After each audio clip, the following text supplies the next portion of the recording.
Hello दोस्तों, स्वागत है आप सभी का मेरे YouTube channel love Kumar city में।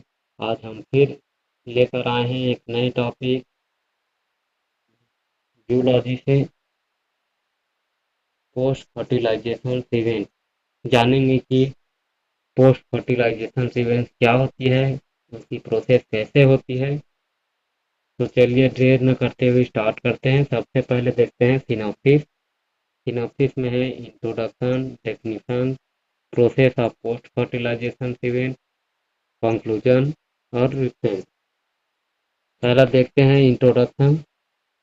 पोस्ट फर्टिलाइजेशन इवेंट वो बायोलॉजिकल प्रोसेस हैं जो स्पर्म और ओवम के फ्यूजन के बाद शुरू होती है।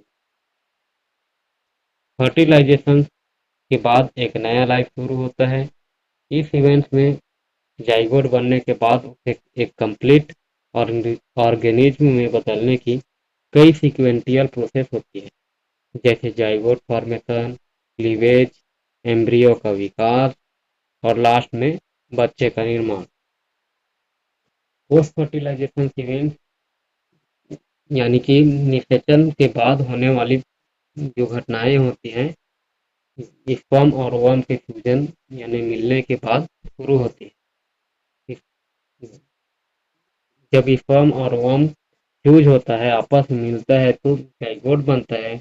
वही जाइगोट आगे चलकर धीरे धीरे सेल डिवाइड करता है, डिफरेंशिएट होता है और एक कंप्लीट ऑर्गेनिज्म में बदल जाती है। इस प्रोसेस को ही पोस्ट फर्टिलाइजेशन इवेंट कहते हैं।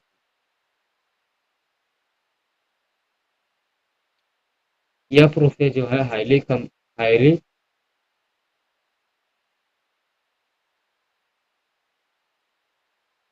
कोऑर्डिनेटेड प्रक्रिया है। दूसरा देखते हैं डेफिनेशन। पोस्ट फर्टिलाइजेशन इवेंट वह बायोलॉजिकल प्रोसेस है जो मेल गेमिट्स स्पर्म और फीमेल गेमिट्स ओवा के फर्टिलाइजेशन के बाद घटित होता है, जिससे जाइगोट बनता है। और जाइगोट बनने के बाद यह कम्प्लीटली ऑर्गेनिज्म में बदल जाता है। तीसरा है process of post fertilization. Post fertilization event वह इवेंट है जो एक फर्टिलाइज्ड एग को एक नए जीव में बदल सकते हैं। यह प्रक्रिया निम्न स्टेज में कंप्लीट होती है। पहला है जाइगोट फॉर्मेशन। स्पर्म और एग न्यूक्लियाई एक साथ मिलकर यानी कि कंबाइन होकर डिप्लॉयड क्रोमोसोम संख्या को रिस्टोर करते हैं, इकट्ठा करते हैं और एम्ब्रियो के डेवलपमेंट को एक्टिव कर देते हैं। दूसरा है क्लीवेज।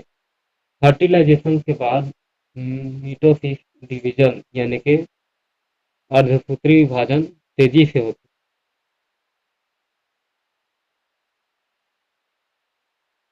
इसमें साइज में तो कोई ग्रोथ नहीं होता है, लेकिन सेल्स की संख्या में तेजी से ग्रोथ होता है। इस इवेंट को क्लीवेज कहते हैं। और जो सेल्स बनती है, कोशिकाएं बनती है, उन्हें ब्लास्टोमियर कहते हैं। जब ब्लास्टोमियर की संख्या 12 से 16 हो जाती है, 12 या 16 हो जाती है, तो इस स्टेज को मारूला कहा जाता है।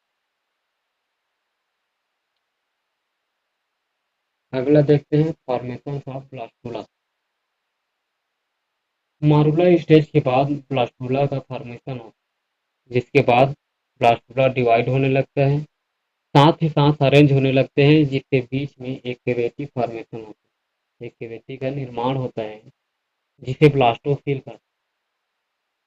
और इसी प्रोसेस को ब्लास्टुलेशन कहते हैं। अगला देखते हैं फॉर्मेशन ऑफ गेस्टुला यानी गेस्टुला का निर्माण। ब्लास्टुला तेजी से डिवाइड होकर अपने सेल ब्लास्टोमियर को रीअरेंजमेंट करते हैं, पुनर्स्थापित करके एम्ब्रियो भ्रूण के चारों तरफ 3 जर्म लेयर बना लेते हैं, एंडोडर्म, मेसोडर्म और एक्टोडर्म। इस स्टेज को गैस्ट्रुलेशन कहते हैं, यानी गैस्ट्रुला के निर्माण की प्रक्रिया ही गैस्ट्रुलेशन कहलाती है।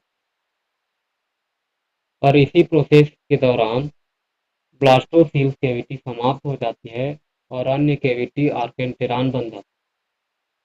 इस स्टेज में जो जर्म लेयर बनती है वो बॉडी की सभी टिश्यू और ऑर्गन को जन्म देती है। एंडोडर्म नर्वस सिस्टम और स्किन को जन्म देता है।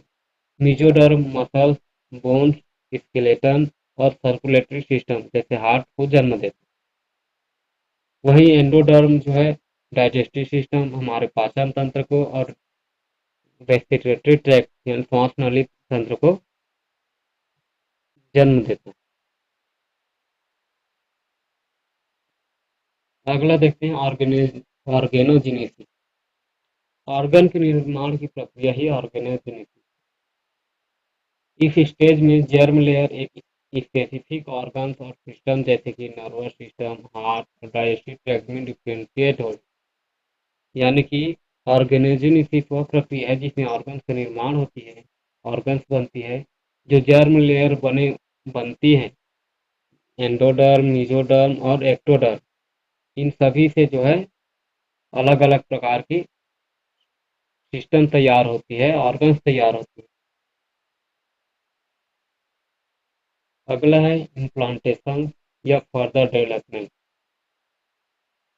एनिमल में एम्ब्रियो यूटेरिन वॉल में इम्प्लांट हो जाता है, यानी कि ब्लास्टोसिस्ट यूटेरिन वॉल से अटैच हो जाता है, जुड़ जाता है और ट्रोपोप्लास्ट सेल एम्ब्रियो की सुरक्षा व न्यूट्रिशन के अलावा गोनेडोट्रोपिन हार्मोन रिलीज करता है। डायग्राम में हम देख सकते हैं इस प्रकार, जैसे ही जाइगोट बना, जाइगोट जो है क्लीवेज होकर के 2 से 4 सेल, 4 से 8 सेल और 8 से 12 सेल बनता है, जो ब्लास्टुला कहलाती है। ब्लास्टुला से आगे चलता है। ब्लास्टुला के अंदर ब्लास्टोसिल्स भरा होता है। उसके बाद वो अगले फिर से अपनी सेल्स की संख्या में ग्रोथ करते हैं और गेस्टुला का निर्माण करते हैं। गेस्टुला की निर्माण की प्रक्रिया ही गेस्टुलेशन कहलाती है। इस डायग्राम में हम देख सकते हैं कि ब्लास्टोसिल्स कहाँ पर है, एंडोडर्म, एक्टोडर्म और ब्लास्टोकोर। अगला देखते हैं, यदि आपको किसी भी नोट की ज़रूरत हो तो आप इस नंबर पर कॉन्टैक्ट कर सकते हैं और नोट मांग सकते हैं। अब देखते हैं कंक्लूजन, यानी कि जो पोस्ट फर्टिलाइजेशन सीमेंट है उससे क्या निष्कर्ष निकलता है। वह देखते हैं।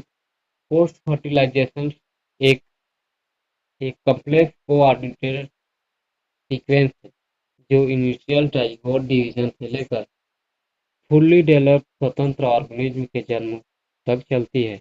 यानी कि पोस्ट फर्टिलाइजेशन सीक्वेंस जो है एक जटिल और समन्वित सीक्वेंस है, क्रम है, जो शुरुआती जाइगोट के विभाजन से लेकर के पूर्ण रूप से विकसित स्वतंत्र जीव को जन्म देती है। पोस्ट फर्टिलाइजेशन सीक्वेंस का मुख्य उद्देश्य है जाइगोट को एक फंक्शनल ऑर्गेनिज्म में बदलना है, कार्यात्मक जीव में बदलना है। यही यही वह स्टेज है जहाँ जेनेटिक इन्फॉर्मेशन नए जीव में बदल जाती है और लाइफ साइकिल आगे बढ़ता है। यह प्रोसेस हाईली रेगुलेटेड है और इनमें भी डिस्ट्रप्शन डेवलपमेंटल डिफेक्ट का कारण बनता है। यानी कि ये प्रोसेस जो है रेगुलेटेड है, हाईली रेगुलेटेड है। यदि इसमें किसी भी प्रकार की बाधा पहुंचती है, डिस्टरबेंस होती है, तो इसके विकास में कई प्रभाव, दोषपूर्ण प्रभाव पड़ सकते हैं। Thanks for watching. यदि आप में यह वीडियो पसंद आया होगा तो लाइक शेयर सब्सक्राइब जरूर कर दीजिएगा। धन्यवाद।